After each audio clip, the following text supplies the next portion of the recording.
కీర్తన గ్రంథం 89వ కీర్తన, కీర్తనలు 89వ కీర్తన 20వ వాక్యాన్ని మనం చదువుదామా? 89:20. నా సేవకుడైన దావీదును నేను కనుగొని ఉన్నాను, నా పరిశుద్ధ తైలముతో అతన్ని అభిషేకించి ఉన్నాను. నా సేవకుడైన దావీదును నేను కనుగొని ఉన్నాను, నా పరిశుద్ధ తైలముతో అతన్ని అభిషేకించి ఉన్నాను. నా చెయ్యి ఎడతెగకుండా అతనికి తోడుగా ఉంటది, నా బాహుబలము అతన్ని బలపరుస్తుంది, ఏ శత్రువును అతని మీద జయము నొందడు. చాలు, ఏ శత్రువును అతని మీద జయము నొందడు. నా సేవకుడైన దావీదును నేను కనుగొని ఉన్నాను, అతడు నా సేవకుడు. స్తోత్రం చెప్పండి గట్టిగా. అతని నేను కనుగొని ఉన్నాను, నా పరిశుద్ధ తైలముతో అతని నేను అభిషేకించి ఉన్నాను. నా చెయ్యి ఎడతెగక, క్షణమైన నా చెయ్యి అతనికి దూరంగా ఉండదు. వింటున్నారా? తలలు పైకెత్తి చక్కగా కూర్చొని దేవుని మాటలు వినండి. వింటున్నారా? మాట్లాడకూడదు, ఎవరు మాట్లాడకూడదు, అందరూ శ్రద్ధగా వినాలి. మనం దేవుని సన్నిధిలో ఉన్నాం. ఆ స్పృహ ఉంటే మంచిదని మరొకసారి మీకు తెలియచేస్తున్నాను. మన దేవుని సన్నిధిలో ఉన్నాం. ముసలమ్మ ముచ్చట్లు చెప్పుకోవాలంటే బయట చాలా వర్షం కూడా పడుతుంది. వర్షంలో తడుస్తూ మాట్లాడితే ఇంకా హాయిగా ఉంటుంది మీకు. కాబట్టి బయట చినుకులు పడుతూ ఉంటుంది. ఆ చినుకులు తడుచుకుంటూ మీరు ముసలమ్మ ముచ్చట్లు పెట్టుకోండి, హాయిగా ఉంటుంది, ఏం పర్వాలేదు. మందిరంలో ఉన్నాం, సన్నిధిలో ఉన్నాం. కొంచెం మనం జాగ్రత్తగా స్పృహతో మనం ఎక్కడున్నామో అనే ఆ స్పృహ మనకు ఉంటే మంచిదని మరొకసారి మీకు ప్రేమతోనే హెచ్చరిస్తున్నాను. Praise the lord. ఎక్కడ ఎలా నడుచుకోవాలో ఆ సెన్స్ ఉండాలి మనకు. మన దేవుని మందిరంలో ఉన్నాం. ఇది దేవుని మందిరమే తప్ప వేరొకటి కాదు. ఈ స్థలం ఎంతో భయంకరం అన్నాడు యాకోబు. ఎందుకంటే అక్కడ మనం ఆయన ఎందు భయభక్తులు నిలిపే స్థలం. అక్కడ దేవదూతలు ఎక్కుచూ ఉంటారు, దిగుచూ ఉంటారు. కాబట్టి జాగ్రత్తగా మీరు ఉండాలని మరొకసారి మీకు ప్రేమతో తెలియచేస్తున్నాను. నా సేవకుడైన దావీదు, ప్రైజ్ ది లార్డ్, అతన్ని నేను అభిషేకించాను, నా పరిశుద్ధ తైలముతో నేనే అతన్ని అభిషేకించాను. నా చెయ్యి అతను ఏమాత్రం క్షణమైన విడిచిపెట్టకుండా నా చెయ్యి ఎల్లప్పుడూ అతనికి తోడుగా ఉంటుంది. నా బాహుబలముతో అతను నేను బలపరుస్తాను కనుక ఏ శత్రు అతని మీద విజయం పొందచాలడు. Praise the lord. శత్రు ఉండడు అని రాయబడలేదు, శత్రువులు ఉంటారు. శత్రు ఉండడు అనడానికి లేదు. శత్రువులు ఈ అంత్యదినాల్లో శత్రువులు పెరిగిపోతూ ఉంటారు. శత్రు సమస్యలు పెరిగిపోతూ ఉంటుంది. సాక్షాత్తు దేవునికే ఒక శత్రువు ఉన్నాడు, అతడు సాతానుడు. అతడు దేవునికి శత్రువు కనుక ఆయన మనకు కూడా శత్రువే. అతడు పోరాడుతూనే ఉంటాడు, ప్రయత్నిస్తూనే ఉంటాడు. కానీ దేవుడు అంటాడు, దావీదు నా సేవకుడు గనుక, అతను నేను కనుగొన్నాను గనుక, నేను అతను అభిషేకించాను గనుక, నా బాహుబలం అతన్ని బలపరుస్తుంది గనుక, నా చెయ్యి అతనికి ఎడతెగక తోడుగా ఉంది గనుక ఏ శత్రువు అతని మీద విజయం పొందజాలడు. చెప్పండి కూడా దేవునికి స్తోత్రం చెప్పండి గట్టిగా. సేవకుడు, ప్రైజ్ ది లార్డ్. దావీదు నా సేవకుడు. ఒక సేవకుడు, ఇది సేవకుల కూటం కాదు కానీ ఆయన సేవించే వాళ్ళందరూ కూడా ఆయన సేవకులమే. స్తోత్రం చెప్పండి అందరు గట్టిగా. సేవకుడు అనే మాటకు అర్థం పరిచారకుడు, దేవునికి పరిచర్య చేసేవాళ్ళు, దేవుని సేవించేవాళ్ళు, దేవుని ఆరాధించేవాళ్ళు. ఇంకా కొన్ని ట్రాన్స్లేషన్లు ఎలా ఉంటుంది, గుడ్డిగా ఆయన నమ్మాలి. ఆమెను చెప్పండి అందరు గట్టిగా. ఎలా నమ్మాలండి? గుడ్డిగా నమ్మాలి, అంతే. ఆయన ఏం చెప్తే అంతే. లాజిక్లు వెతుక్కూడదు. ఇది ఎలా, అది ఎలా, ఇది ఎలా సంభవం అనేవాడు కాదు శిష్యుడు. ఆయన కాదండి సేవకుడు. ఆయన సేవకులకు ఆయన ఏదైతే బోధిస్తారో, ఆయన సేవకులకు ఆయన ఏదైతే ప్రకటిస్తాడో ఆయన చెప్పిందంతా కూడా గుడ్డిగా నమ్మి, ప్రైజ్ ది లార్డ్, రాతి బాణలో నీళ్లు నింపమని చెప్పాడు, అంతేగా. కావలసిన ద్రాక్షరసం నీళ్లు నింపమన్నారు, అంతే. వాళ్ళు దాని గురించి లాజిక్, అది ఎట్లా నీళ్లు ద్రాక్షరసంగా మారాలంటే ఎట్లా, సైంటిఫిక్ రీజన్ కావాలి కదా, ఇది ఎలా సాధ్యం, అవన్నీ లేదు. నీళ్లు నింపారు, అంతేగా. ముంచి తీసుకెళ్ళి వడ్డించమంటే ముంచి తీసుకెళ్ళినప్పుడు మరి వాళ్ళ రియాక్షన్ ఎలా ఉంటుందో, వాళ్ళు అడిగింది ద్రాక్షరసం, మనం నీళ్ళు ఇస్తే వాళ్ళు ఊరుకుంటారా, మరి ఎలా ఉంటుందో పరిస్థితి, అవన్నీ మీకు సంబంధం లేదు. మీరు సేవకులు. స్తోత్రం చెప్పండి గట్టిగా. దావీదు నా సేవకుడు. యుద్ధానికి వెళ్ళే ప్రతిసారి దావీదు దేవుని సన్నిధిలో విచారించినప్పుడు దేవుడు ఏదైతే చెప్పాడో అదే ఫార్ములా, అదే పద్ధతి. అలా కాదు ప్రభువా, ఇలా కాదు అలా అనకూడదు. దేవుడు ఏమైతే చెప్తాడో అదే, దేవుడు ఎలా నడిపిస్తాడో అదే నడిపింపు. ఒక సేవకుని యొక్క అనుభవాలు, అలాంటి వాళ్ళని దేవుడు పరిశుద్ధ తైలంతో అభిషేకిస్తాడు. అలాంటి వాళ్ళకి తన చెయ్యి ఎడతెగక తోడుగా ఉంటుంది. క్షణమైన ఆయన చెయ్యి మనకు దూరంగా ఉండదండి. ఆయన బాహుబలం మనల్ని ఎప్పటికప్పుడు బలపరుస్తూ ఉంటుంది. అప్పుడు శత్రులందరి మీద మనం అఖండ విజయాన్ని సాధిస్తాం. మనమందరము ఆయన దాసులం, మనమందరం ఆయన సేవకులం. స్తోత్రం చెప్పండి అందరు గట్టిగా, చెప్పండి గట్టిగా హల్లెలూయా. మనమందరం గుడ్డిగా ఆయన నమ్మాం, అంతేకా. Praise the lord. గుడ్డిగా నమ్మడం అంటే విశ్వాసం ఆయన మీద నమ్మకం. ఒక ఇల్లు తగలబడిపోతే పై అంతస్తులో కొడుకున్నాడు, ఇల్లంతా తగలబడిపోయింది. కింద నుండి వాళ్ళ నాన్న కేకలేస్తున్నాడు, రే బాబు ఎక్కడున్నావురా అంటే ఆ పై మిద్ది మీద ఆయన ఇల్లంతా తగలబడిపోతుందండి. అప్పుడు నాన్నని ఏడుస్తూ ఉన్నాడు. మొత్తం పొగ కమ్మేసింది, ఎవరు కనబట్టలేదు. కింద నిలబడి వాళ్ళ నాన్న అంటాడు, ఒరే బాబు, నాన్నని ఇక్కడున్నా, నువ్వు భయపడొద్దు, పైనుండి కిందకి దూకేసే, నేను నిన్ను పట్టుకుంటానని నాన్న చెప్తాడు. కానీ నాన్న ఎక్కడున్నాడో కనబట్టలేదు, అంత పొగతో కమ్మిపోయింది. ప్రియులారా, 2వ అంతస్తు నుండి దూకి కింద పడితే కాళ్ళు చేతులు ఇరగడం కాదు, ప్రాణాలు పోయే ప్రమాదం కూడా ఉంటుంది. అసలు ఎన్నోసార్లు చూసుంటాడు అలాంటి ప్రమాదాలు, కింద పడిన వాళ్ళు చనిపోయిన ఎన్నో విషయాలు చూస్తున్నాడు. కానీ నాన్న అంటున్నాడు, నువ్వేం ఆలోచించొద్దు, పైనుండి దూకేసే, నేను చూసుకుంటాను అంటాడు. నాన్న, ఇది నీవేనా, ఇది నీ స్వరమేనా, ఇలా బోళ్ళని డౌట్స్ వస్తాయి. కానీ ఆయన తన తండ్రి స్వరాన్ని మాత్రమే నమ్మాడు, తన తండ్రిని నమ్మాడు. నా తండ్రి నన్ను కాపాడుతాడని నమ్మి ఆ 2వ అంతస్తు నుండి ఏం ఆలోచించకుండా పైనుండి దూకేశాడండి. కింద వాళ్ళ నాన్న తన 2 చేతులతో పట్టుకున్నాడు. అంతలోపల ఆ ఇల్లు ఒకసారికి పూర్తిగా తగలబడిపోయింది.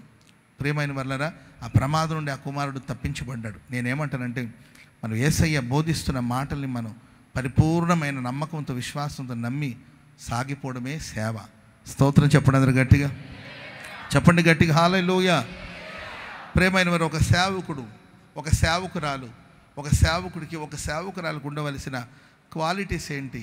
దేవుడు నా సేవకుడు అని కొందరు గురించి చెప్తే, వాళ్ళ ద్వారా దేవుడు ఏ సేవను ఎదురు చూస్తాడు, ఏమి ఎక్స్పెక్ట్ చేస్తాడు దేవుడు మన దగ్గర నుండి ఆయన ఏమి ఎదురు చూస్తాడు? ఒక సేవకుడిగా మీరైనా, ఒక సేవకుడిగా నేనైనా, ఒక సేవకురాలుగా మీరైనా, దేవుడు నా దగ్గర నుండి ఏమి ఎదురు చూస్తాడు, నేను ఒక సేవకుడిగా ఎలా ప్రవర్తించాలి ఆలోచించాలి. బైబిల్లో పలు విషయాలు ఉన్నాయి. ఒక 2-3 మాటలు చెప్పి మనం ఆ తర్వాత నేను చెప్తాను, ఆ తర్వాత ప్రార్థన చేసుకుందాం. Praise the Lord. యెషయా గ్రంథం 49వ అధ్యాయం 3వ వాక్యం. యెషయా గ్రంథం 49వ అధ్యాయం 3వ వచనం. ఇశ్రాయేలు, నీవు నా సేవకుడవు, నీలో నన్ను నేను మహిమపరుచుకుంటాను. స్తోత్రం చెప్పండి అందరూ గట్టిగా. ఒక సేవకుడు, ఇశ్రాయేలు, నీవు నా సేవకుడవు, నీలో నన్ను నేను మహిమపరుచుకుంటాను.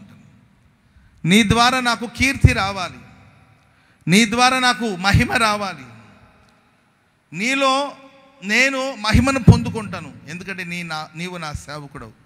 ఆయన సేవకుడు, సేవకురాలని పిలువబడే ప్రతి వారి ద్వారా దేవుని నామానికి మహిమ కలుగునుగాక. హల్లెలూయా. ఈరోజు ఒక తీర్మానం చేసుకుని, దేవా, నేను నీ సేవకుడిని, నీ సేవకురాల్ని, నా ద్వారా నీకే మహిమ కలగాలి ప్రభు. నా ద్వారా అపవాదికి కాదు, నా ద్వారా లోకానికి కాదు, నా ప్రాణాత్మ దేహం ద్వారా నీ నామమే మహింపరచబడాలి ప్రభు. నీ కీర్తి కోసం, నీ మహిమ కోసమే నేను బ్రతుకుతాను ప్రభు. నిన్ను కీర్తిస్తాను, నిన్ను మహిమపరుస్తాను. నువ్వు నాకు ఇచ్చిన వాటన్నిటి ద్వారా నీ నామమే మహిమపరచబడును గాక. హల్లెలూయా. సరే, దేవుని మహిమపరిచే మార్గాలేంటి? మత్తయి సువార్త 5వ అధ్యాయం 16వ వచనం. మత్తయి సువార్త 5వ అధ్యాయం 16వ వాక్యం. మనుష్యులు మీ సత్క్రియలను చూసి పరలోకమందున మీ తండ్రిని మహిమపరచునట్లు వారి ఎదుట మీ వెలుగును ప్రకాశింపనీయుడి. మనుష్యులు మీ సత్క్రియలను చూడాలి, అప్పుడు దేవునికి మహిమ కలుగుతుంది. ఆమెను చెప్పండి అందరూ గట్టిగా. మనుషులు మనలో ఏ క్రియ చూడాలండి? చెప్పాలి, నోరు తెరి చెప్పాలి. మనుషులు మనలో ఏ క్రియలు చూడాలండి? మంచి క్రియలు, మనలో సత్క్రియలు. వాక్యులు ఇలా రాయబడింది, మీలో సత్క్రియను ఆరంభించిన దేవుడు.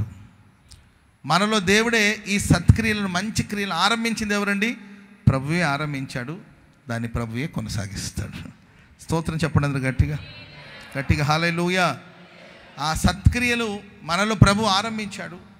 ఆ ఆరంభించిన క్రియలను మనం నేర్చుకొని మంచితనం, ఏ రోజైతే యేసు ప్రభుని మనం నమ్ముకున్నామో, క్రీస్తులోనికి ఎప్పుడైతే మనం బాప్తిస్మం పొంది క్రీస్తుని ధరించుకున్నామో, అప్పుడే నీ జీవితంలో, నా జీవితంలో, మనందరి జీవితంలో ఒక మంచి క్రియను దేవుడు, ఒక సత్క్రియను ప్రభు ప్రారంభించాడు. మన ఆ సత్క్రియల్ని నేర్చుకొని ఆ క్రియలు మనలో కొనసాగించబడాలి. మంచి మనుషులుగా మనం బ్రతకాలి. మంచి క్రియలు మన ద్వారా జరగాలి. మనుషులు మనలో ఉన్న సత్క్రియలను చూడాలి. ఆమె చెప్పండి గట్టిగా. యేసుప్రభు అంటే నచ్చని వాళ్ళు కూడా ఏంటంటే, యేసుప్రభు అంటే పెద్దగా ఇష్టపడని వాళ్ళు కూడా మదర్ తెరేసా లాంటి ఏంటంటే మనుషులను చూసినప్పుడు దేవుని నామాన్ని మహింపరుస్తారు. Praise the lord.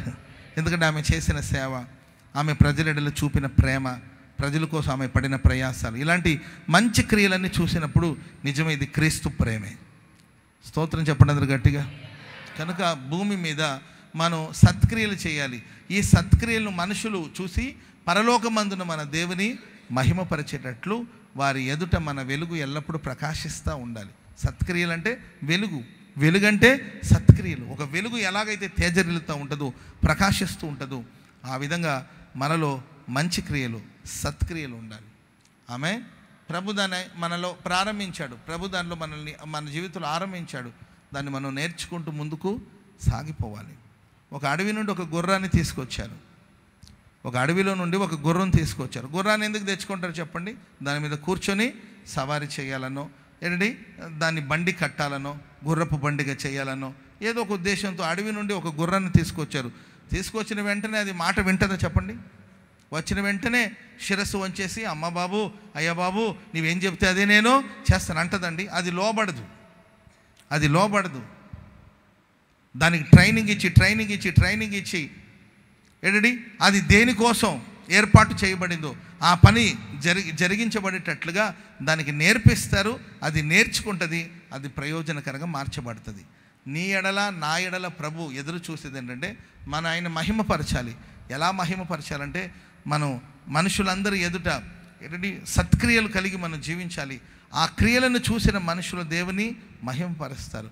కనుక నేను సత్క్రియలు చేయాలి. తబితా అనే ఒక స్త్రీని గురించి బైబిల్లో చూస్తాం. ఆమె బహు ధర్మకార్యాలు చేస్తూ, సత్క్రియలు చేస్తూ, ధర్మకార్యాలు చేస్తున్నప్పుడు ఆమె మరణించినప్పుడు చాలామంది దుఃఖపడ్డారంట. మంచి మనుషులు పోయినప్పుడు ఎవరికైనా దుఃఖం కలుగుతుంది. మంచి మనుషులు, ఈ మనిషి ఉంటే బాగుండేది, ఈ సేవకుడు ఉంటే బాగుండేది, వీళ్ళు ఇంకొంతకాలం ఉంటే బాగుంటుంది అని అనిపిస్తుంది. కొందరిని చూస్తే మంచి వాళ్ళందరూ పోతారే, ఈడికి పోయే కాలం రాదే అనుకుంటుంటాం. అదేంటో కానీ వాళ్ళు అంత తొందరగా పోరండి. అసలు పోతాడని బంధువులందరూ పోగవుతారా? ఆయన లేచి కూర్చుంటాడు. అదేంటో అర్థం కాదు. పోతాడని బంధువులందరూ పోగైపోతారా? మరలా లేచి కూర్చుంటే బంధువులందరూ మరలా టికెట్ బుక్ చేసుకొని మరలా వెళ్తారు. కొంతమంది పోతే బాగుంటుంది అని అనిపిస్తుంది కానీ పోరు వాళ్ళు. కానీ మంచి మనుషులు పోయినప్పుడు దుఃఖం కలుగుతుంది. పేతురు వచ్చాడు, ఆ శవాన్ని ఉంచిన ఆ గదిలోనికి వెళ్ళి తబితా అని పేరు పెట్టి పిలిస్తే మృతురాలు తిరిగి లేచి కూర్చున్నది. చెప్పట్లు కూడా అందరు గట్టి. మనలో సత్క్రియ మనం చేసినప్పుడు ఓ రోజు మహిమతో ప్రభు వస్తాడు. వచ్చి ఆ మధ్యాకాశంలో నిలిచి ఆయన పేరు పెట్టి పిలిస్తే మృతులు సజీవులుగా లేపబడతారు. ఆమేన్. కనుక ఎల్లప్పుడూ మనం సత్క్రియలు చేయాలి. ఈ మంచి క్రియల ద్వారా దేవుని నామం మహింపరచబడుతుంది. యోహాను సువార్త 17వ అధ్యాయము 4వ వచనాన్ని చదువుదామా? యోహాను సువార్త 17వ అధ్యాయం 4వ వాక్యం. చేయుటకు నీవు నాకిచ్చిన పని నేను సంపూర్ణముగా నెరవేర్చి భూమి మీద నిన్ను మహిమపరచితిని. ఎంత చక్కటి మాట ప్రభు చెప్పారండి. చేయుటకు నీవు నాకిచ్చిన పని నేను సంపూర్ణముగా నెరవేర్చి భూమి మీద నేను మహిమపరిచాను. రెండవదిగా, చేయుటకు దేవుడు మనకిచ్చిన పనిని మనం సంపూర్ణంగా జరిగించి భూమి మీద దేవుని మహిమపరచాలి. స్తోత్రం చెప్పండి గట్టిగా. హల్లెలూయా. దేవుడు ఎవరికి ఏ పని ఇచ్చాడో ఆ స్పృహ ఉండాలి.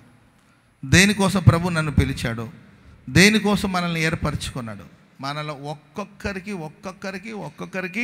చేయుటకు ప్రభు నిర్ణయించిన పని ఒకటి ఉంది. భూమి మీద చూడండి, చేతి రేకులు చూసుకుంటే ఒకరి చేతి రేకులు ఇంకొకరితో కలవదంట. ఒకవేళ ట్విన్స్ అయినా, వాళ్ళిద్దరు కవల పిల్లలైనా కూడా వాళ్ళ చేతి రేఖలు కలవదంటండి. అట్లా డిఫరెంట్గా దేవుడు సృష్టించాడు. ప్రైజ్ ది లార్డ్, హల్లెలూయా. అట్లా మనమందరం ఒక సంఘముగా సమాజంగా ఉన్నప్పటికీ మనలో ఒక్కొక్కరికి ఒక్కొక్క పనిని దేవుడు నిర్ణయించాడు. నీకొక పని, నాకొక పని, మనందరికి ఒక్కొక్క పనిని దేవుడు నిర్ణయించాడు. ఒక టీం వర్క్ కాదు, ఒక్కొక్కరికి ఒక టీం వర్క్ దేవుడు మనకి ఇచ్చాడు. అదే సమయంలో మనలో ఒక్కొక్కరికి వ్యక్తిగతంగా ఒక్కొక్కరి మీద దేవునికి ఒక ప్రణాళిక ఉంది. దేవుడు నాకు ఇచ్చిన ఆ పనిని నేను సంపూర్ణంగా జరిగిస్తాను. కొంతమంది వాళ్ళకి అప్పగించిన పడిన పని బైబిల్ ఇలా రాయబడిందండి. హెబ్రీ పత్రిక 12 అధ్యాయం 1వ వచనం చదవండి. హెబ్రీ పత్రిక 12:1. ఇంత గొప్ప సాక్ష్య సమూహం మేఘము వలె మనల్ని ఆవరించి ఉండగా మనము కూడా ప్రతి భారమును సులువుగా చిక్కులు పెట్టి పాపమును విడిచిపెట్టి విశ్వాసమును కర్తి దాన్ని కొనసాగించువాడైన యేసు వైపు చూస్తూ మన ఎదుట ఒక పని, మనం ఎదుట ఒక పరుగు పంద్యాన్ని ఏర్పాటు చేశారు. ఓపికగా మనం పరిగెత్తాలి. స్తోత్రం చెప్పండి గట్టిగా. నీకోసం ఒక పందెం దేవుడు ఏర్పాటు చేశాడు, నీకు ఒక పరుగుని దేవుడు ఏర్పాటు చేశాడు. ఆ పరుగులు నీకోసం, నీ ఎదుట నీకోసం నిర్ణయించిన పనిలో ఓపికగా నీవు పరిగెత్తాలి. ఆమెను చెప్పండి గట్టిగా. హల్లెలూయా. బస్ అంతా ఫుల్ రష్గా ఉందండి. బస్ అంతా ఫుల్ క్రౌడ్. ఫ్రీ బస్ వచ్చేసింది కదండి. మొన్న సడన్గా కొంతమంది ఒక 50 మంది ఆరాధన కనిపించారమ్మా. ఏ ఊరు నుండి వచ్చారంటే మేము రేపల్లి నుండి వచ్చామన్నా అన్నారు. ఎందుకమ్మా మీరు వచ్చారంటమ్మా, రేపల్లో మీకు చర్చ్ ఉంది కదా, ఇక్కడికి వచ్చారంటే ఫ్రీ బస్ కాదన్నా, సరదాగా ఎక్కి ఇక్కడ దిగేశాం. అర్థమైందండి. ఇంతకు ఇంట్లో వాళ్ళకి చెప్పొచ్చారమ్మా అంటే మరలా ఎక్కి వెళ్ళిపోతాంలేనా అంటున్నారు. మంచిది. సరే, బస్ అంతా ఫుల్ రద్దీగా ఉందండి. పాపం ఒక ముసలాయన ఒక ఆయన నిలబడలేక కొంచెం ఇబ్బంది పడుతూ ఉన్నాడు. అప్పుడు కండక్టర్ సీట్ మాత్రం ఖాళీగా ఉంది, కండక్టర్ కూర్చొని ఉన్నాడు. అంతా ఫుల్ రష్గా ఉందండి. కండక్టర్ చూసి పాపం ఆ పెద్ద ఆయన నిలబడలేకపోతే, పెద్దయ్య కూర్చుంటావా అంటే, ఎందుకు కూర్చోమని బాబు అంటే, రా ఇక్కడ కూర్చోలే నేను నిలబడతానని కండక్టర్ వచ్చేసి ఆయన సీటు ఇచ్చారు. ఎవరికి? ఆ పెద్ద ఆయనకి. డ్రైవర్ చూశాడు దాన్ని. ఇంకొక ముసలామి నిలబడలేకుండా ఇబ్బంది పడుతుందండి. కండక్టర్ నీవేనా సీట్ ఇచ్చేది, నేను ఇవ్వలేనా అని ఆ ముసలామని చూసి, అమ్మ ఇట్రా నా సీట్లు కూర్చో, రా స్టీరింగ్ పట్టుకుని ఇక్కడ కూర్చోమని చెప్పి అక్కడ కూర్చోబెడితే ఇక బస్సు గమ్యానికి వెళ్ళి చేరుకుంటుందని చెప్పండి. అర్థమైందండి. సరే, ఆ కండక్టర్ ఇచ్చాడంటే ఓకే, కండక్టర్ ఇవ్వకూడదు, ఆయన సీట్లో ఆయన కూర్చోవాలి. సరే, ఆయన కూర్చోబెట్టాడు. నీవేనా ఇవ్వడం, నేను ఇవ్వలేనా? నీకిచ్చిన పని ఏంటి, ఆయనకిచ్చిన పని ఏంటి? దేవుడు మన ముందుంచిన పరుగు, దేవుడు మన ముందుంచిన పరుగు పందెంలో, దేవుడు నీకు నిర్ణయించిన ఆ మార్గంలో, దేవుడు నీకు ఇచ్చిన పనిని దాన్ని సంపూర్ణంగా నీ డ్రైవర్, నీ వరకేంటి, డ్రైవింగ్ చేసుకుని వెళ్ళాలి. నీవు ప్రమాదం లేకుండా గమ్యానికి క్షేమంగా తీసుకెళ్ళు నీ పని. నేను అక్కడ ధర్మకార్యాలు చేస్తాను, రామ్మ కూసమని ఆ ముసలమ్మను కూర్చోబెట్టి ఆమె డ్రైవింగ్ చేసింది అనుకోండి. అర్థమైందండి. ఆ బస్సులో ఉన్న 50 మంది 60 మంది పరిస్థితి ఏం చెప్పండి. కాబట్టి మనలో దేవుడు ఒక్కొక్కరికి ఒక పని నిర్ణయించాడు. యేసుప్రభు అన్నారు, నేను ఆ పనిని సంపూర్ణం చేసి భూమి మీద నిన్ను మహిమపరిచితిని. స్తోత్రం చెప్పండి అందరూ గట్టిగా, చెప్పండి గట్టిగా. హల్లెలూయా, హల్లెలూయా. దేవుడు యోనాని నీవు నినేవే పట్టణానికి వెళ్ళమని చెప్పాడు. ఎక్కడికి వెళ్ళమని చెప్పారండి? నినేవే పట్టణానికి వెళ్ళమని చెప్పాడు. కానీ ఆయన తర్షీషు పట్టణానికి వెళ్ళడానికి ఆసక్తిని చూపించి టికెట్ కొనుక్కొని ఆయన వేరొక ఓడనెక్కి, తర్షీషుకు వెళ్ళే ఓడనెక్కి ప్రయాణాన్ని ప్రారంభించాడు. ప్రభు నిన్ను ఏర్పాటు చేసింది దేని కొరకు? అసలు నిన్ను పిలిచింది ఎందుకు యోనా నినేవే పట్టణానికి వెళ్ళడానికి ఆసక్తిని చూపలేదంటే, నినేవేలో ఉన్న వాళ్ళందరూ అన్యజనులు. ఎవరండి వాళ్ళు? అన్యజనులు. ఈ యోనా ఎవరండి? ఈయన ఒక యూదుడు, నేను ఒక యూదుడిని, నేను వెళ్ళి వాళ్ళకి సేవ చేయడం ఏంటి? ఇశ్రాయేలు, నీవు నా సేవకుడవు, నీలో నేను మహిమను పొందాలి. నీలో నేను మహిమను పొందాలంటే నేను నీకు అప్పగించిన పనిని నువ్వు సంపూర్ణం చేయాలి. భూమి మీద నీవు నన్ను మహిమపరచాలి. వాళ్ళ అన్యులు.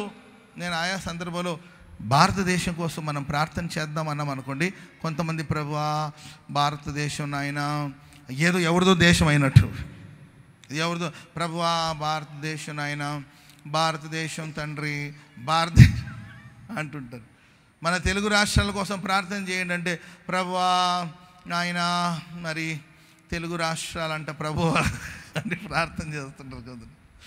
ఇక మహారాష్ట్ర, ఒడిశా ఆ ప్రాంతాల గురించి చెప్తే అన్న దాని గురించి మనకి ఎందుకన్నా, మన రాష్ట్రాల గురించి ప్రార్థన చేయండి అంటారు కొంతమంది. భారతదేశం ఏంటండి, మన భారతీయులం, భారతదేశపు పౌరులం. మనం భారతదేశం కోసం ప్రార్థన చేయండి అన్నప్పుడు భారంగా ప్రార్థన చేయాలి. స్తోత్రం చెప్పడానికి గట్టిగా హల్లెలూయా. అదే కానీ అప్పుల బాధలో ఉన్నవాళ్ళు, రుణ బాధలో ఉన్నవాళ్ళందరూ లేచి నిలబడమంటే సంఘమంతా లేచి నిలబడుతుంది. ఒక్కొక్కసారి నాకు దడబడుతుంది. నేను ఏ పాయింట్ చెప్పినా నాకే అర్థం కాదు. సంఘమంతలు ఏంటంటే మాకు కూడా ఉందిలేనా బ్యాంకులో 30,000 అప్పు ఉందిలే అన్నయ్య, ప్రార్థన చేయండి అంటే అబ్బో అబ్బో. మన జాయక వాళ్ళ నాన్నగారు ఉండేవాడు, మన జాయ్ సిస్టర్ ఉన్నారు కదా, వాళ్ళ నాన్న ఉన్నారు. ఆయన్ని అంకుల్ ఈరోజు ఆరాధన ఎలా జరిగిందంటే అబ్బో అబ్బో అనేవాడు. Praise the Lord. మా ప్రసంగం ఎలా ఉంది అయ్యగారు అని అడిగి అబ్బో అబ్బో అనేవాడు. Praise the lord. అంకుల్ భోంచేశారా, సాంబార్ ఎలా ఉంది, అబ్బో. అన్నిటికీ ఆశ్చర్యమే అంకుల్ గారికి. ప్రైజ్ ది లార్డ్. చాలా మంచి ఆయన, చాలా ప్రేమగల పెద్ద ఆయన. ఇప్పుడు ప్రభు సన్నిధిలో ఉన్నారు మన జాయ్ సిస్టర్ వాళ్ళ నాన్నగారు. Praise the Lord. చెప్పండి గట్టిగా హల్లెలూయా హల్లెలూయా. అదే కానీ అప్పుల బాధలు, రుణ బాధలు ఉన్న వాళ్ళు ప్రార్థన చేసుకుంటే అప్పుడు చూడాలి ప్రార్థన అబ్బో అన్నట్టు ఉంటుంది. అంతే.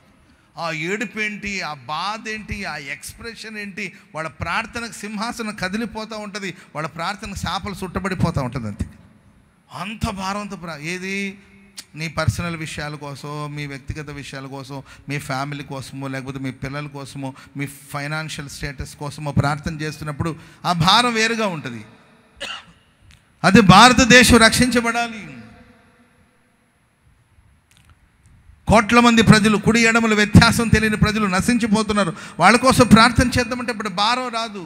ఈయన బాధ ఏంటంటే, యోనా గారి బాధ ఏంటంటే, నేనేవే పట్టణం వాళ్ళ అన్యజనులు, వాళ్ళకి మనం వెళ్ళి నేను వెళ్ళి వాళ్ళకి సేవ చేసేదేంటి, నేనేంటి వాళ్ళకి చెప్పేదేంటి, వాళ్ళ అన్యులు, నేను యూదుడిని, నేను భక్తుడిని, నేను పరిశుద్ధుడనే భావన.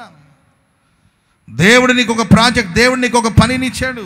ఆ పనిని సంపూర్ణం చేసినప్పుడే నీవు ఆయన సేవకుడిగా మార్చబడతావు. నీ ద్వారా దేవుని నామం మహిమపరచబడుతుంది. రెండోదిగా ప్రియులరా, ఆయన ఎందుకు వెళ్ళడానికి నిరాకరించారంటే దేవుడు చెప్తాడు, మరలా వాళ్ళు మారు మనసు పొందారనుకో వెంటనే దేవుడు వాళ్ళని క్షమించేస్తాడు. Praise the lord.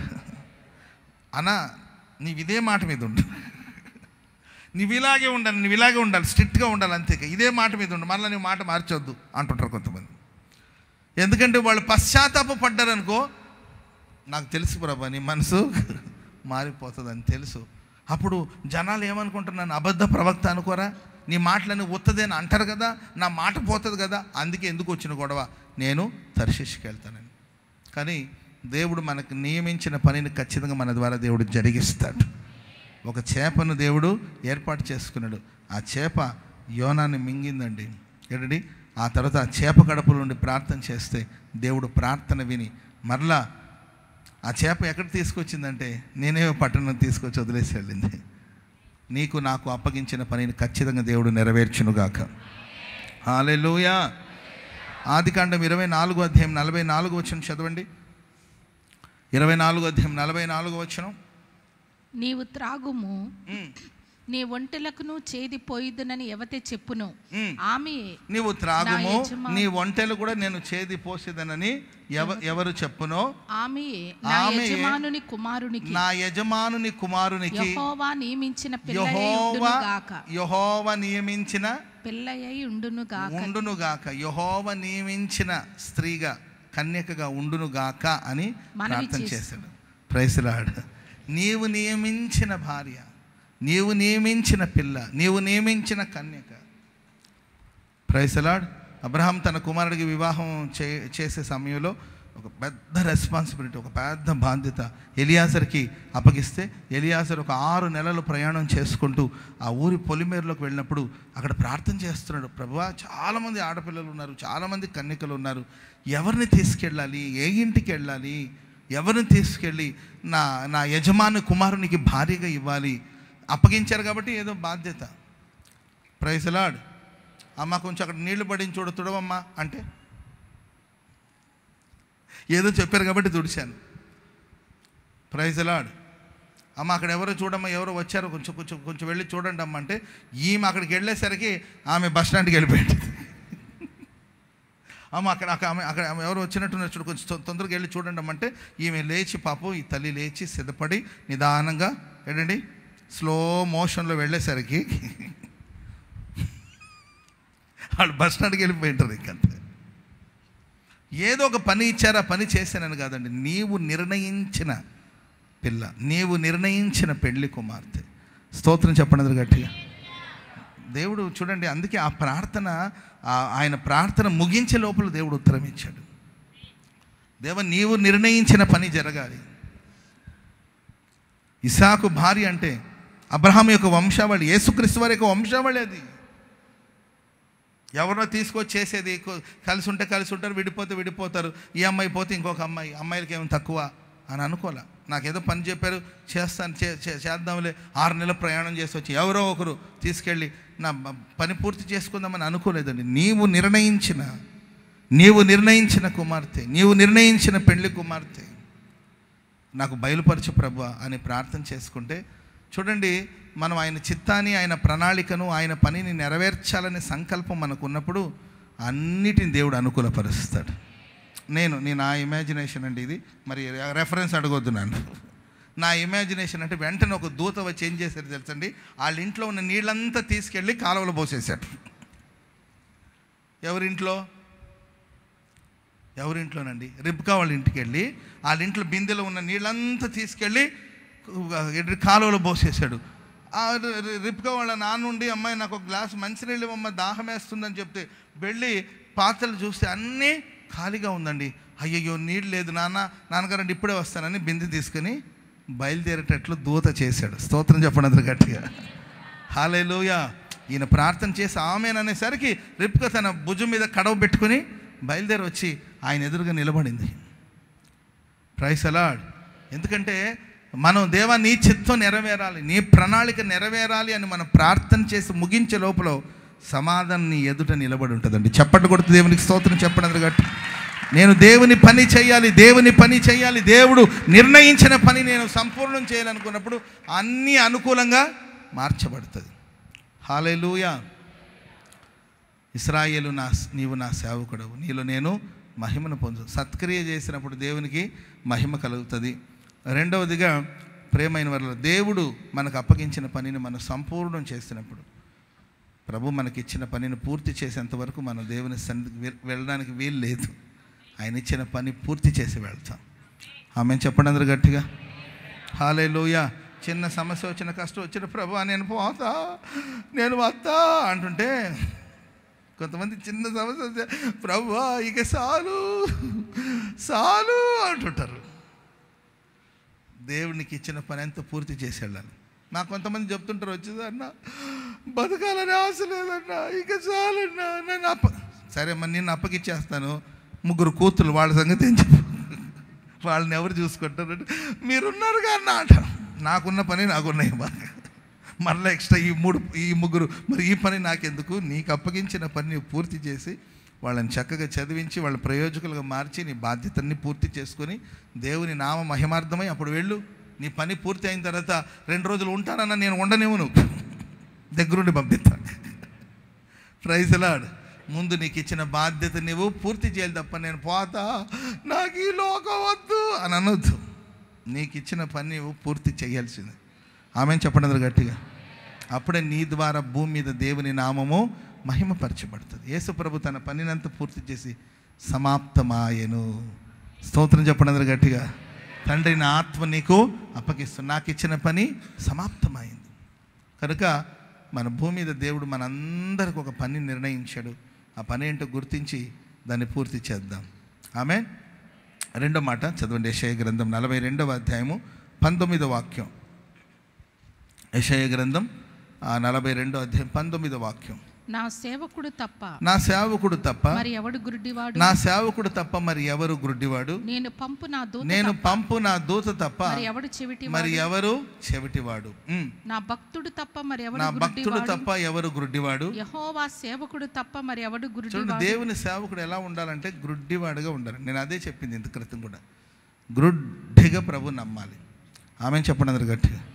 సంశయం లేదండి, ఇక్కడ అనుమానానికి చోటు లేదు. లాజిక్లు వెతుకోద్దు, ప్రభుని నమ్మాలి. ఆమె నాకు ఆంధ్రప్రదేశ్ అంటే తెలీదు అండి, తెలుగు రాష్ట్రాల గురించి తెలీదు, అండ్ తెలుగు భాష రాదు నాకు. ఒక్కసారి నేను గుడాల పండగ వచ్చాను, ఒకే ఒకసారి. అది సంఘం, మా ఊర్లో నుండి సంఘం అంతా బయలుదేరి వచ్చినప్పుడు, అప్పుడు ఆ సంఘంతో కలిసి నేను వచ్చి గోరంట్లలో గుడాల పండుగ వచ్చాను, వెళ్ళిపోయాను అంతే. మేబీ అది 96లో అనుకుంటానండి, 96 or 97 ఆ టైంలో వచ్చాను. గుడాల పండుగ వెళ్ళిపోయాను. ఆ తర్వాత దేవుడు నాకు ఒక దైవ దర్శనం ఇచ్చినప్పుడు ఆ దర్శనాన్ని నమ్మి నేను గుడాల దేవుని సేవకు రావడానికి నన్ను నేను అప్పగించుకున్నాను. దర్శనానికి నన్ను నేను అప్పగించుకున్నాను. ఏమీ ఆలోచించలేదు నేను, నా ఫ్యూచర్ ఎలా ఉంటుందో. అప్పుడు నేను ఇంకా చదువుకుంటున్నాను. నా చదువు ఏమవుతుందో, నా ఫ్యూచర్ ఏమవుతుందో ఏమీ ఆలోచించలేదండి. దేవుడు నన్ను సేవ కొరకు పిలిస్తే గుడ్డిగా నమ్ముకొని బయలుదేరి వస్తే చాలా చాలా విషయాలు, మా ఫ్యామిలీ మెంబర్స్ కావచ్చు, మా అమ్మ కావచ్చు, అరే నీవు ఉండలేవరా నీవు అని కొందరు. మా అన్నయ్య వాళ్ళు ఏమన్నారంటే, వీడు పోయిన 4 రోజులు ఉండి తిరిగి వస్తాడులే, వీడి వేషాలు మనకు తెలుసులే కానీ పోనీలే, పోతున్నాడుగా పోనీ 4 రోజులు తిరిగి వస్తాడు, సొత్తా ఉండని కొందరు. మా మేము వరే నీవు ఉండలేవరా, ఊరికి ఎందుకు రా అంత దూరం వెళ్ళి, ఏమైనా ఇబ్బంది అయితే ఎట్లా, భాష రాదు, ఎలా మెదులుతావురా, ఎలా మసులుకుంటావురా. నాకు 18 years అప్పుడు, 18 సంవత్సరాల వయసు. Praise Lord. ఫోన్లు గీన్లు పెద్దగా లేవు. ల్యాండ్ లైన్ ఎవరో బజార్లో ఎవరో ఒకరుకుండేది ల్యాండ్ లైన్లు అప్పట్లో. ఫోన్ చేయాలన్నా వాళ్ళకి ఫోన్ చేస్తే వాళ్ళు 10 నిమిషాలు ఆగిన తర్వాత, పావు గంట తర్వాత చేయమని చెప్పి, ఆ తర్వాత వెళ్ళి వాళ్ళని పిలిచి వస్తే వాళ్ళు వచ్చి అక్కడ వెయిట్ చేస్తుంటే మరలా అట్లా మాట్లాడుకునే అవకాశాలు. ఫోన్లు లేవు, ఏదైనా లెటర్లు రాసుకోవడమే తప్ప ఫోన్లు లేవు. చాలా దూర ప్రాంతం, పెద్ద ప్రయాణ వసతులు కూడా ఉండేవి కాదు. అలాంటి రోజులు అవి. అని దేవుడిచ్చిన ఆ దర్శనానికి లోబడి నేను గుడ్డిగా బయలుదేరి వచ్చేసాను అంతే. Praise Lord. చెప్పండి గట్టిగా హల్లెలూయా. నా సేవకుడు తప్ప గుడ్డివారు ఎవరని బైబిల్ సెలవిస్తుంది. లాజిక్లు వెతకలేదు. నేను భాష నేర్చుకోవాలంటే ఏం చేయాలి, ఆ తర్వాత సేవ చేయాలంటే ఏం చేయాలి, అవి ఏమీ నేను ఆలోచించలేదండి. ప్రభుని నమ్ముకున్నాను, బయలుదేరి వచ్చాను. Praise the Lord. ఇప్పటికి 25 సంవత్సరాలు మహిమగా ప్రభు నడిపిస్తున్నాడు. చెప్పండి కూడా దేవుని నామమున స్తుతిద్దాం గట్టిగా హల్లెలూయా. చెప్పండి గట్టిగా హల్లెలూయా. తెలుగు భాషను దేవుడు నేర్పించాడు. నేను పేపర్ పెట్టుకొని, పలకం పట్టుకొని, బళపం పట్టుకొని నేర్చుకునేదేం కాదు. సేవ చేస్తూ వెళ్తున్నాను. ప్రభు కావలసినని ఇచ్చాడు, నేర్పించాడు. ఆయన నమ్ముకున్నాను కనుక ఆయన నన్ను నడిపిస్తూ ఉన్నాడు. కాబట్టి ప్రియులారా, నా సేవకుడు తప్ప గుడ్డి వాళ్ళు ఎవరు? ఒక పెద్ద యుద్ధం, శత్రు సమూహం, బలమైన సమూహం, మిథ్యానుల సమూహం, బలమైన సమూహం, మిడతల వల్ల ఉందండి వాళ్ళ దండు. దేవుడు అంటే ఈ 300 మందిని తీసుకెళ్ళి యుద్ధానికి వెళ్ళు, నేను నీకు విజయాన్ని ప్రసాదిస్తానంటే, ప్రభు అక్కడ విస్తారమైన ప్రజలు, నా దగ్గర ఉన్న బలం కొంచెమే, ఈ బలం చాలు నీకు. పరాక్రమం కలిగిన బలాఢ్యుడా గిద్యోను. స్తోత్రం చెప్పండి అందరూ గట్టిగా హల్లెలూయా. ఎక్కడ ఇక పరాక్రమం ఉంటే నేను ఎందుకు ఈ గానుగ చాటున వచ్చేసి ఇక్కడ గోధుమలను దుల్లగొడతా ఉంటాను? పరాక్రమశాలి అయితే, ఒకవేళ పరాక్రమం కలిగిన వ్యక్తి అయితే నేను గానుగ చాటుకు రావాల్సిన అవసరం ఏముంటుంది? బహిరంగంగా నేను తిరుగుతాను కదా. ఇలా భయపడి బ్రతకవలసిన అవసరం ఏముంది? పరాక్రమం కలిగిన బలాఢ్యుడా గిద్యోను. Praise the lord. ఒక మనిషిని హతమార్చినట్లు శత్రులందరినీ హతమారుస్తావు. ఒక్క మనిషిని ఓడించినట్లు శత్రులందరూ ఓడిస్తావు. ఇవన్నీ కూడా నమ్మడానికి కొన్నిసార్లు నమ్మకం కుదరదు. ఒక మనిషిని, ఇంత పెద్ద సమూహాన్ని ఒక మనిషిని చంపినట్లు ఎలా చంపగలుగుతాము? ఇది సాధ్యమేనా? నా సేవకుడు తప్ప గుడ్డివాడెవరు? నా సేవకుడు తప్ప చెవిటివాడెవరు? లోక వార్తలకి నువ్వు చెవిటివాడిగా మారాలి. ఒక గుడ్డివాడు ఏ విధంగా, ఒక గుడ్డివాడు ఎక్కడికైనా వెళ్ళాలంటే ఖచ్చితంగా పక్కన పర్సన్ మీద డిపెండ్ అయ్యే వెళ్ళాలి ఆయన. అలా దేవుని మీద ఆధారపడి దేవుని నమ్ముకొని మనం జీవించినప్పుడు ఖచ్చితంగా దేవుడు ముందెన్నడూ మనం వెళ్ళని నూతనమైన మార్గాల ప్రభు మనల్ని నడిపిస్తాడు. Praise the lord. గిద్యోనికి దేవుడు అఖండ విజయాన్ని ప్రసాదించాడు. బైబిల్లో పలు సందర్భాలు మనం చూస్తాం. సో దేవుని సేవలో ఒక గుడ్డివాడిలాగా ఆయనకు అప్పగించుకొని ముందుకు సాగిపోదాం. ఇంకొక చిన్న మాట చెప్తాను, చదవండి. మత్తయి సువార్త 12వ అధ్యాయము. మత్తయి సువార్త 12వ అధ్యాయం 18వ వాక్యం. యోహాను తినకయు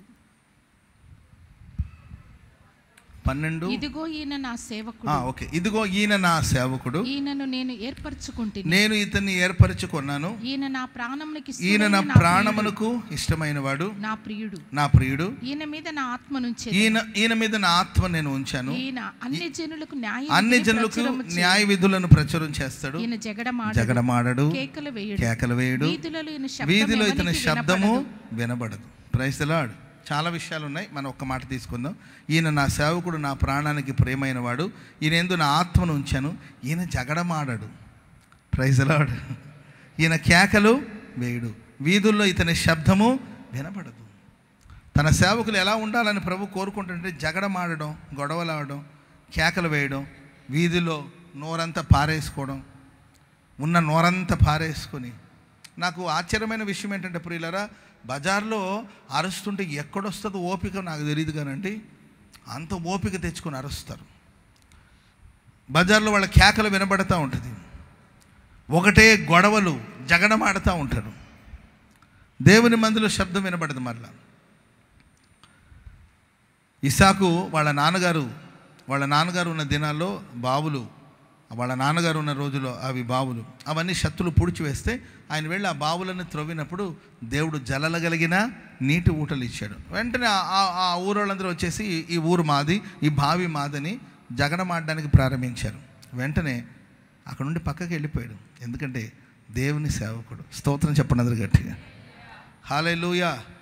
నోరుందని నోరు పారేసుకోవడం కాదు, అడ్డమైన ప్రతి అడ్డగాడిదలకు సమాధానం చెప్పుకోవాల్సిన అవసరం లేదు. నువ్వు దేవుని బిడ్డవి. Praise the lord. నీలో నిజాయితీ ఉండొచ్చు, నీలో సత్యం ఉండొచ్చు, నీవు యథార్థవాది కావచ్చు, నీవు సత్యమే మాట్లాడుతూ ఉండొచ్చు. కానీ మనుషులు జగడానికి వచ్చినప్పుడు అక్కడ నుండి తప్పుకొని పోని, బావి కదా వదిలేసి పక్కకి వెళ్ళిపోదాం, ఓ బావి కదా పోని. ఆశీర్వదించబడినవాడు ఎక్కడ అడుగు పెడితే అక్కడ దేవుడు జలాలు కలిగిన నీటి ఊటలు ప్రభు ప్రసాదిస్తాడు. Praise the Lord. అక్కడ కూర్చున్న వాళ్ళతో జగడమాడలేదు, అక్కడ పోట్లాడుతూ కూర్చోలేదండి, అక్కడ ఇంకొక చోటుకి వెళ్ళాడు. మళ్ళీ ఆ ఊరోళ్ళందరూ మేబీ వాళ్ళకి ఎట్లా మెసేజ్ పాస్ చేసి ఉంటారు, వీళ్ళే పాస్ చేసి ఉంటారు వాళ్ళకి, ఇదిగో ఇస్సాక్ అనేవాడు వస్తాడు, అటు బావి త్రవ్వుతాడు, తవ్వేదాకా సైలెంట్గా ఉండండి, బావి తవ్విన తర్వాత మీరు ఎగపడండి అని చెప్తే ఏంటండి వాళ్ళు కూడా సైలెంట్గా ఉన్నారు. బావి తవ్వేటప్పుడే వచ్చి గొడవాడితే ఆ డబ్బులన్నీ మిగులుతుంది కదండి. ఇప్పుడు బావి త్రవ్వడం అనేది తేలిక కాదు కదా, అది కష్టంతో కూడిన పని కదా, ప్రయాసంతో కూడిన. ప్రయాసపడేంతవరకు ఎవరు రాలా, ప్రయాసపడి అక్కడ ప్రయోజనం కలిగే ఆ సమయానికి అందరూ పోగైపోయి జగడమాడపడితే అక్కడ నుండి పక్కకి వెళ్ళిపోయాడు, ఇంకొక బావి త్రవ్వాడు, అక్కడ ఇదే సమస్య. దాటి వెళుతూ ఉన్నాడు తప్ప జగడమాడుతూ కూర్చోలేదండి. కొంతమంది కయ్యానికి కాలు దూతూ ఉంటారు, మనల్ని రెచ్చగొట్టాలని చూస్తూ ఉంటారు. ఆయన జగడమాడకూడదు. మన దేవుని సేవకులు. స్తోత్రం చెప్పండి అందరు గట్టిగా. మనల్ని రెచ్చగొట్టడానికి కోసమే కొన్ని క్యారెక్టర్లు ఉంటాయి. నేను చాలాసార్లు చెప్తుంటాను, ప్రార్థనలో ఉన్నప్పుడు ప్రభువా ఈరోజు సమాధానంగా ఉండాలి, జగడమాడకూడదని అబ్రహం పాస్టర్ గారు చెప్పారయ్యా, ఈరోజు జగడమాడను, నేను సమాధానంగా ఉంటానని ప్రార్థన చేసుకుని పాపం కోడలు ఇంటికి వెళ్తుంది. వర్షం పడుతుంది కదండి, వర్షం పడుతుంటే అక్కడెక్కడో పాపం రేకుల నుండి నీళ్లు కారి బట్టలు వాష్ చేసిన బట్టలని అక్కడెక్కడ మూల మీద పెట్టినట్టున్నారు, అది వర్షానికి తడిసిపోయిందండి. ఈ అత్తగారు గుమ్మంలో నిలబడింది, వచ్చి రాక మునిపే అయిందా, ఇప్పుడు కూటం అయిందా, ఎంతసేపు ఏంటి కూటం, ఎంతసేపు ప్రార్థన అని స్టార్ట్ చేస్తే, అత్తమ్మ నేను ఇప్పుడు ఒక మంచి మూడ్లో వచ్చాను, కూటం చాలా బాగా జరిగింది, జగడమాడకూడదని ప్రశాంతంగా నీతో సమాధానం సంధి చేసుకుని బ్రతుకుదాం అనుకుని వచ్చాను, కాబట్టి మనకు జగడం ఉండకూడదు, మన బంధువులు, నీవు అత్తవి నేను కోడల్ని, మనకు జగడం ఉండకూడదు. మన సమాధానం ఏందే కొత్తగా మాట్లాడుతున్నావు, కొత్తగా మాట్లాడుతుంటే కొత్తగా ఏం కాదులే అత్తమ్మ, ఎప్పుడు చెప్పే మాటలు. ఈరోజు నాకు ఆ వాక్యం నన్ను దర్శించింది అని ఏమంటుంది అంటుంటే, నిన్ను అడిగేవాళ్ళు ఎవరు లేరు, నిన్ను కాదు ముందు వాణ్ణి తన్నాలి. ఎవరిని?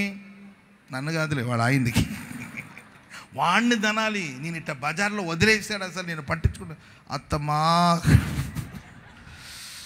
వద్దత్తమ్మా అంటుంటే, ఏంది వద్దు అసలు, ఇదే నేర్పించారా నీ తల్లిదండ్రులు? ఇంకా వాళ్ళ తల్లిదండ్రులు వేరే పని లేదనమాట, ఇదే నేర్పిస్తుంటారు అనేసరికి వద్దత్తమ్మా సంధి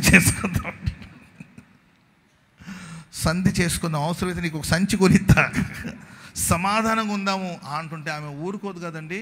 ఇక విని విని విని విని పక్కకు తప్పుకోవద్దమ్మా, నేను లోపలికి వెళ్ళాలి, వర్షానికి తడిసి వచ్చాను, నాకు జలుబు చేస్తుందంటే, అవునా ఏం పని చేసావా నీకు జలుబు చేస్తుంది అని ఏదో ఒకటి అంటుంటుంది కదండి. ఈమెకు కోపం వచ్చి, ముసలదానా లే పక్కకే సైతాన్ అనేసరికి, నన్ను సైతాన్ అంటావా అని అంటుంది ఆమె. కాళ్ళు చేతులు ఎర్రగొట్టి మూల కోసం పెడతాను, జాగ్రత్త ముసలి మొహందా. ఎవరు చూశారు నిన్ను? నీ పెద్ద కోడలు చూసిందా, నీ చిన్న కోడలు చూసిందా, నీ కూతురు చూసిందా? నేను చూస్తున్నాను నిన్ను. దేవుని ప్రేమను బట్టి పక్కగా తప్పుకుంటే, సర్లేనమ్మా నేను వెళ్ళి పడుకుంటాను, సర్లే నేను వెళ్ళి పడుకుంటాను, బీపీ వచ్చినట్టుంది కానీ నీకు బీపీ మాత్రం ఏదైనా వేసుకోమా అని పోయి పడుకుంటుంది. నాకు ఇక్కడ అర్థం కాని విషయం ఏంటంటే, ఆమెను రెచ్చగొట్టడానికి వరకే ఆ క్యారెక్టర్ ఉంటుంది అనమాట. ఆమె కోపం రప్పించేదాకా తన పాత్ర నిర్వహించి, కోపం వచ్చింది ఇప్పుడు నేను నిలబడుకుంటాను. Praise the lord. ప్రియులారా, మన దేవుని బిడ్డలం, మనకు జగడం వద్దు. అబ్రహాము లోతుతో అంటాడు, మనం బంధువులం, మనం జగడమాడకూడదు, మనకు గొడవలు ఉండకూడదు. అవసరమైతే మనం విడిపోదాం, కొంచెం దూరంగా ఉందాం. Praise the lord. హల్లెలూయా. మరీ అంత గొడవ అవుతుంటే ఇంకొక గది కట్టుకోండి, కొంచెం డిస్టెన్స్ మెయింటైన్ చేయండి, అంతే తప్ప గొడవ మాడుతూ కూర్చోవద్దు. ఇప్పుడు ఆ ఇరుకుగా ఉంది కాబట్టి కొంచెం గొడవ, సరే నీవు ఆ గది తీసుకొని నేను ఈ గది తీసుకుంటాను, అంతేగాని గొడవలు వద్దు. మనకు ఎడముగా ఉందాం అవసరమైతే, కానీ గొడవలు వద్దు. నా సేవకుడు ఆయన జగడమాడడు, ఆయన కేకలు వినబడదు, వీధిలో అతని శబ్దము వినబడదు. షిమి అనేవాడు శపిస్తూ ఉన్నాడండి దావీదుని. షిమి అనేవాడు దైవ సేవకుడు, ఏంటంటే దేవుడు నా సేవకుడని ఏ దావీదు గురించి అయితే చెప్పాడో ఆ దావీదు గురించి శపించును, రాళ్ళు రువ్వుడు ఏంటో వాళ్ళ స్థితిని మర్చిపోయి ప్రవర్తిస్తుంటారు కొంతమంది. ఆయన ఎవరు? రాజు. ఆయన రాజు అండి. కను సైగులు చేస్తే చాలు కుక్కను కొట్టినట్టు కొడతారు. రాజు కను సైగులు చేస్తే చాలండి కుక్కను కొట్టినట్టు కొడతారు. శపిస్తున్నాడు, రాళ్ళు రువ్వుతున్నాడు, గందరగోళం చేస్తున్నాడండి. అప్పుడు పక్కన వాళ్ళు ఉంటారు, అయ్యా దావీదు ఒక్క మాట చెప్పండి, వీడు అంత తెలుస్తాం మేము అని అంటే, దూషించనివని, దావీదును దూషించమని దేవుడు అతనికి అనుమతి ఇచ్చినట్టున్నాడు. దేవుడి అనుమతి ఇస్తే మనెవరు అడ్డగించడానికి? దూషించనివని. ఈ దూషణ కలిగిన మాటలు వినైన దేవుడు నా ఎడల దయ చూపించబోతున్నాడు. చెప్పకూడదు మొదలు గట్టిగా గట్టిగా గట్టిగా. అంతే తప్ప ఆ షిమి వాడితో కూర్చొని అక్కడ గొడవలు పెట్టుకోలేదు ఆయన. అర్థమైందండి? ఆయనతో గొడవలు పట్టుకోలేదు, ఆయనతో పోరాడుతూ కూర్చోలేదు. ఏదో ఒక రోజు వస్తుంది, షిమి వచ్చి కాళ్ళు పట్టుకుంటాడు. ఆమె కాబట్టి దేవుని బిడ్డలమైన మనం 3 విషయాలు చెప్పాను. ఒకటి, మన దేవుని మహింపరచాలి. ఇశ్రాయేలు నా సేవకుడు మహింపరచాలి. రెండవదిగా దేవుని సేవకుడు అంటే మనం అందరూ సేవకులం. మన సేవకులం గుడ్డివాళ్ళలాగా ప్రభుని నమ్మండి, లాజిక్లు వెతుకోద్దు, సైంటిఫిక్ రీజన్స్ చెప్పండి అంటుంటారు. మనం ఎవరండి రీజన్లు చెప్పడానికి? లేకపోతే సైంటిఫిక్గా చెప్పడానికి, ప్రూవ్ చేయడానికి మనం ఎవరు చెప్పండి? ప్రభు కార్యాన్ని మనం నమ్ముతున్నాం, ఆయన మన జీవితంలో కార్యం చేస్తున్నాడు, అంతే. హల్లెలూయా. ప్రభుని నమ్మాం, ఆయన అనుసరిస్తున్నాం. మాకు లాజిక్తో పని లేదండి, ఆయన మనం నమ్ముతాం, ఆయన సేవకులు ఆయన నమ్ముతారు, అంతే. మూడోదిగా ప్రియుల, నా సేవకుడు నా ప్రాణానికి ప్రియమైన వాడు, ప్రియమైన సేవకుడు, నా ఆత్మ అతనిలో ఉంటుంది కనుక ఆయన జగడమాడడు. Praise the lord. హెబ్రీ సంఘస్థులు ఏంటండి, తమ ఆస్తిని కోల్పోవడానికి కూడా వాళ్ళు సంతోషంగా అంగీకరించారంట. వాళ్ళ ఆస్తుల్ని పోగొట్టుకోవడానికి కూడా వాళ్ళు సందేహించలేదు. ఓకే, దేవుని నిమిత్తం శ్రేష్టమైన స్వాస్థ్యం మన కొరకు పరలోకమందు ఉన్నదని ఎరిగి వాళ్ళ ఆస్తిని కూడా విడిచిపెట్టడానికి వాళ్ళు అంగీకరించారు తప్ప ఆస్తుల కోసమో డబ్బుల కోసం. ఇప్పుడు ఉన్న గొడవలన్నీ కూడా ఆల్మోస్ట్ వాళ్ళ గొడవలని ఏంటంటే డబ్బు కోసం, ఆస్తి కోసం, లేకపోతే పదవుల కోసం, ఇలాంటి గొడవలు మన లోకంలో చూస్తున్నాం. జగడం వద్దండి, గొడవలు వద్దు. మనమందరం ఆయన సేవకులం. మన గురించి ప్రభు సాక్ష్యం ఇచ్చాలి. అబ్రహాము నా సేవకుడు, ప్రైజ్ ది లార్డ్, నా పరిశుద్ధ తైలముతో నేను అతన్ని అభిషేకించి ఉన్నాను, నా చెయ్యి ఎడతెగక అతనికి తోడుగా ఉంటుంది, నా బాహుబలం అతన్ని బలపరుస్తుంది, ఏ శత్రు అతని మీద విజయం నొందడు. అబ్రహాము నా సేవకుడని నన్ను గురించి ప్రభు చెప్పాలి. స్తోత్రం చెప్పడం గట్టిగా.